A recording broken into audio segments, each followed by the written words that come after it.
नमस्कार, स्वागत है आपका विराट 24 में। चुनावी बिसात सजी हुई है।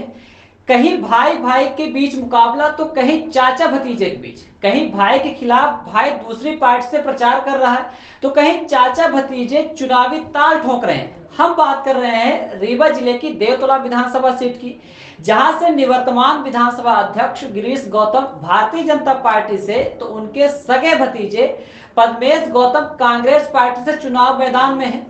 दोनों के बीच सीधा मुकाबला है। चुनावी सरगर्मी के बीच हमने भाजपा प्रत्याशी गिरीश गौतम से चर्चा की तो उन्होंने सभी मुद्दों पर खुलकर बात की। चाचा भतीजे के बीच टक्कर के संबंध में गिरीश गौतम ने कहा कि यह परिवार का विवाद नहीं, विचारों की लड़ाई है। इतना ही नहीं, गिरीश गौतम ने आशा व्यक्त की कि उन्हें क्षेत्र की जनता भरपूर आशीर्वाद दे रही है और इस बार भारी मतों के अंतर से उन्हें जीत मिलेगी। आइए आपको सुनाते हैं देवतोला विधानसभा से भाजपा प्रत्याशी गिरीश गौतम को, जिन्होंने मणिकवार में भाजपा कार्यालय का उद्घाटन करने के बाद हमारे चैनल हेड रामानंद पांडे से बात की है।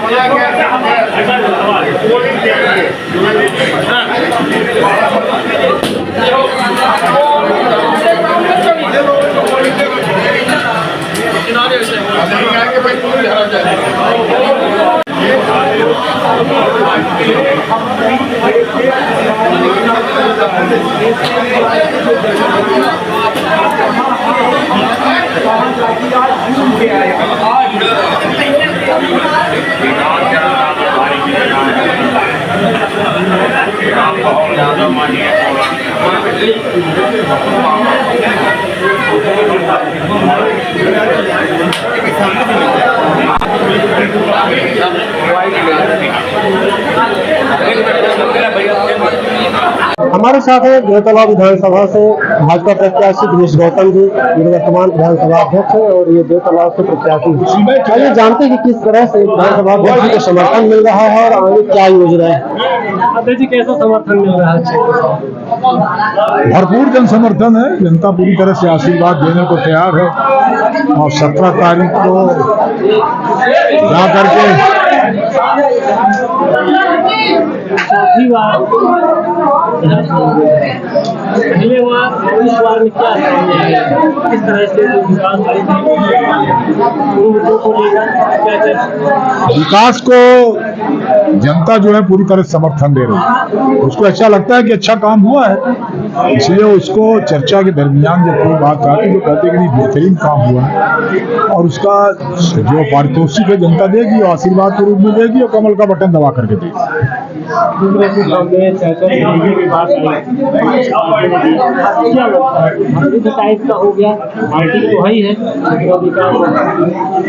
नहीं, इसमें कोई चाचा भतीजा व्यक्ति कोई माने नहीं रखता भाई, कोई नहीं है टक्कर में, कोई माने नहीं रखता है। भारतीय जनता पार्टी की विचारधारा कांग्रेस की विचारधारा की लड़ाई है। कांग्रेस की विचारधारा है तुष्टीकरण की। कांग्रेस की विचारधारा सनातन धर्म को नष्ट करने वालों के साथ खड़े होने की।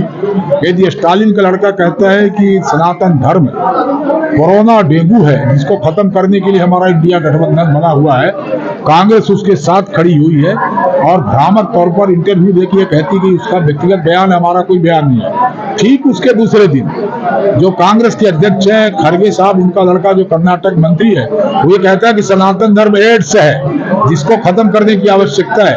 तो सनातन धर्म के खत्म करने वाली विचारधारा की कांग्रेस की है और एक तरफ सनातन धर्म को मजबूती से पांव जमा रहे, हम सनातनी बने रहे, ये देश सनातन धर्म की हमें आस्था के केंद्रों को और मजबूत किया जा सके, हम उसके समर्थन में हमारी विचारधारा हुआ है। आप जरा देखिए अभी जो झगड़ा हुआ फिलिस्तीन का इजराइल का, किसने शुरू किया? हमास ने। हमास एक आतंकवादी आंदोलन, उग्रवादी लोग हैं, आतंकवादी हैं वो, उनके समर्थन में कांग्रेस खड़ी है। और जो उनका कार्य समिति का प्रस्ताव पारित हुआ उसमें उन्होंने एक शब्द का जिक्र नहीं किया कि हमास ने हमला किया है, बच्चों को मारा है। ये कोई 10 साल का लड़का कितनी गोलियां खा सकता है? एक गोली में उसके प्राण पर जरूर उड़ सकते हैं। और वो टीवी में सब में देखा हमने कि 10 से 11 साल के बच्चे को एक आतंकवादी 14 गोलियों से भूंज रहा है, उसके बारे में कांग्रेस ने एक शब्द नहीं बोला। तो क्या ऐसी इस विचारधारा का यहाँ पर पूरी तरह से परिपोषण होना चाहिए देश के भीतर? इसलिए लड़ाई इस बात की है और जनता से हमारा आग्रह है, ये तुष्टीकरण की राजनीति करने वालों को, ये आतंकवादी लोगों का समर्थन करने वाले लोगों को पूरी तरह से परास्त करें, इसमें व्यक्ति कोई माने नहीं। सड़क, पानी, स्वास्थ्य, शिक्षा के क्षेत्र में विकास आपका बहुत प्रयास रहा। पहले से भी कई बार आपने कहा पानी लाना मुख्य है जो किसानों की, अब कितना काम बाकी रह गया सड़क, पानी, स्वास्थ्य, शिक्षा के क्षेत्र? बाढ़ सागर को पानी को ला करके पूरी तरह से हमारे विधानसभा क्षेत्र के भीतर खेतों के किसानों के हर कोने में पहुंच सके, इसलिए नई बड़ी माइक्रो इरिगेशन प्रोजेक्ट ला करके हमने इस बात का प्रयास किया कि पाइप के माध्यम से पानी को पहुंचाया जाए और उसकी प्रगति है। और मुझे उम्मीद है कि अगला जो टारगेट हमारा है, इस बार पूरी तरह से किसानों के खेतों में पानी पहुंचा सकेगी, मुझे विश्वास। क्षेत्र की जनता आपको मनगढ़ से चुनाव लड़े, जहां से श्रीनिवास तिवारी जी लड़ा करते थे, आपने उनको परास्त किया, चुनाव में जीते, विधानसभा अध्यक्ष बने, वो 2 बार विधानसभा अध्यक्ष बने। ये दूसरा चांस है आपको। क्षेत्र के लोगों को आशाएं रहती हैं, हो सकता है दूसरी बार। अभी हमारा काम थोड़ी है जनता को आशीर्वाद दे करके विधायक बनाना, फिर इस पद में लाना पार्टी का काम है। पार्टी जैसा विचार करेगी, पहले तो जनता भेजे तब तो पार्टी विचार करेगी, ऐसे थोड़ी विचार करेगी। इसलिए जनता से आग्रह है वो आशीर्वाद दे अपना, 17 तारीख को जाकर के कमल के बटन दबावे और भारी मतों से विजयी बनावे, यही मेरा आग्रह है। जो लोग वोट देंगे आपकी जो काम किया है सड़क, पानी, स्वास्थ्य, शिक्षा के क्षेत्र में, जो नहीं देंगे क्या हुआ? ऐसा कौन सी बातें आ सकती है जिस कारण से कि भाजपा को लोग ना दें वोट या ना दें, ऐसा कोई कारण हो? कारण कई होते हैं।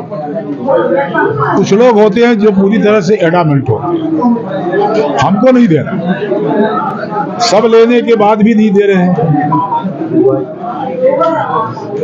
प्रधानमंत्री आवास मिला, लाडली बहना मिली हुई है, विधायक निधि से भी मिला हुआ है, शिक्षण दान से मिला हुआ है, उनको हैंडपंप मिला हुआ है, उनके घर के सामने से सड़क निकल गई है, वहाँ गांव में अस्पताल भी बन गई है। उसके बाद भी मन है कि नहीं देना, तो उसकी कोई दवाई नहीं, न कोई उसका एक तरह से अपन ये कह सकते हैं कि उसका कोई सलूशन नहीं है। तो ऐसे लोग हैं जो इस विचारधारा के। एक दूसरा ये है कि ऐसे भी लोग होते हैं कि जैसे उनको लगा कि गांव के भीतर ही अच्छा काम हो गया, अब उनको कहने को मौका नहीं मिलेगा कि साहब कोई काम नहीं हुआ, इसलिए वो भी विरोध में खड़े हैं कि साहब काम अच्छा ना होने पावे। ऐसे भी लोग हैं। क्या लगता है जीत का अंतर इस बार क्या होगा? जीत का अंतर क्या होगा लगभग? हम अंतर हम गिनती थोड़ी याद कर देंगे तो फिर जानेंगे क्या लोग। जीत भारी मतों से जीत होनी चाहिए, मुझे ऐसा लगता है। प्रदेश में क्या स्थिति रहेगी? प्रदेश में भारतीय जनता पार्टी की सरकार बनेगी। तो ये थे देवतलाव विधानसभा से निवर्तमान विधानसभा अध्यक्ष और भाजपा प्रत्याशी गिरीश गौतम, जिन्हें आशा है कि इस बार बहुमत और बड़े अंतर से जीत मिलेगी। हालांकि गिरीश गौतम के सामने उनके खुद भतीजे परमेश गौतम हैं, लेकिन उन्होंने कहा कि यह लड़ाई किसी परिवार की नहीं बल्कि विचारधाराओं की लड़ाई है। अब देखने वाली बात यह होगी कि 3 दिसंबर को जो परिणाम आएंगे वो क्या कहते हैं। विराट 24 के लिए रीवा से रामानंद पांडे।